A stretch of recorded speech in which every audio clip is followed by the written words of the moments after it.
possuem a característica do dinheiro, só que eu vou deixar isso para falar depois. O Bitcoin também tem uma propriedade única no mundo dos ativos, de todos os ativos, ou seja, dos bens que possuem um valor crescente. Ele é inconfiscável, tá? E existe uma objeção muito burra por aí de que afirma que o Bitcoin é confiscável porque o dono é confiscável. Essa objeção ela é burra em dois sentidos, tá? Em primeiro lugar, dependendo de como você guarda seus Bitcoins, essa afirmação pode ser falsa, porque mesmo que te peguem, isso não vai significar automaticamente que eles terão acesso aos seus Bitcoins. Veja, se você tiver uma boa segurança operacional, você terá um processo bastante complicado até mesmo para você acessar o seu Bitcoin. Quem tem fortuna em Bitcoin precisa ter um método de guarda das chaves que poderia envolver vários lugares, vários dias e até mesmo outras pessoas. Esse é o aspecto em que essa afirmação de que o Bitcoin é confiscável porque você é confiscável, ela pode ser tornada falsa dependendo da sua segurança operacional. Mas essa objeção ela também é burra em outro aspecto que eu acho que é muito mais básico, né? Ela tá distorcendo o conceito de confisco. Sequestrar uma pessoa não é confiscar Bitcoin, né? Confiscar significa tomar os bens e os valores de alguém. E o Bitcoin é o único ativo que, caso esteja em autocustódia, é impossível fazer esse confisco. É impossível alguém ir lá e pegar os seus bens e os valores, ou seja, os seus Bitcoins, sem passar por você. Ninguém pode acessá-los a não ser por você que tem o conhecimento da chave. E o Bitcoin é o único ativo no mundo em que ter propriedade, ter o direito de uso, significam a mesma coisa. É o princípio do not your keys, not your coins. Literalmente, se as chaves não são suas, as moedas não são suas. A posse no Bitcoin é igualada à propriedade, ou seja, o direito de propriedade é igualado a ter posse do Bitcoin.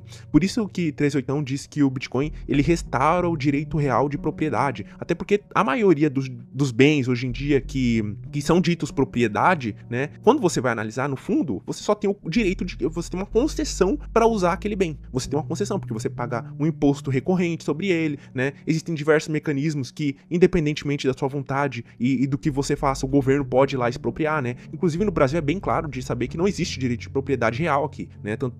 Logo no artigo 5º, se não me engano é o artigo 5º da Constituição, diz que a propriedade ela tem que cumprir a função social dela, ou seja, a propriedade vai cumprir a vontade de um político, dependendo da situação. Então, de certa forma, a propriedade não é sua, né? Você só tem um direito ali, uma concessão temporária de uso, né?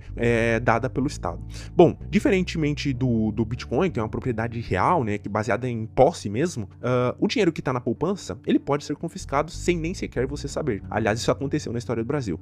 O seu dinheiro em paraísos fiscais, embora isso seja bem difícil, né? De acontecer, mas ele pode sim ser travado e bloqueado caso haja uma cooperação internacional. Inclusive, o Dalbor e outros socialistas e marxistas como ele, por exemplo, estão propondo justamente mecanismos internacionais para terem acesso à riqueza das pessoas que estão guardando isso em paraísos fiscais, né?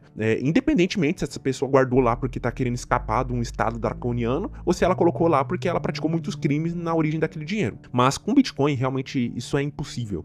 O Bitcoin, ele traz aquele conceito da autopropriedade do Hans Hermann Hoppe. Você é dono de si mesmo e do seu patrimônio. E o seu patrimônio é uma extensão da sua pessoa. E o Bitcoin, ele é o tipo de propriedade que pode fazer parte de você, né, da sua memória, né? Tem até um tipo de carteira de Bitcoin que é chamada Brain Wallet, que é você memorizar as suas chaves e você só ter ela na sua mente. Ou seja, o Bitcoin tá com você, o Bitcoin é você. Ele faz parte da sua alma, né? Ou da sua mente, ou do seu corpo, né? Por assim dizer. Isso é bem interessante, né? Embora eu não recomende você ter as suas chaves só na sua cabeça, né? Só na sua memória. Mas, enfim, isso aqui é uma das coisas mais fodas que eu já descobri sobre o Bitcoin, né? E isso fica muito mais claro quando você estuda os aspectos técnicos do Bitcoin, principalmente a parte de gerar chaves, assinar as transações offline. Isso tudo vai ficando mais claro, né? Você vai sedimentando não só esses conceitos financeiros, econômicos e fiscais, né? Como a inconfiscabilidade do Bitcoin, como também vai aprendendo a manusear essa tecnologia incrível e vai percebendo que realmente é sensacional. Ficou muito mais interessante para mim o Bitcoin quando eu aprendi e compreendi essa mecânica algorítmica que existe por trás dessa grande máquina.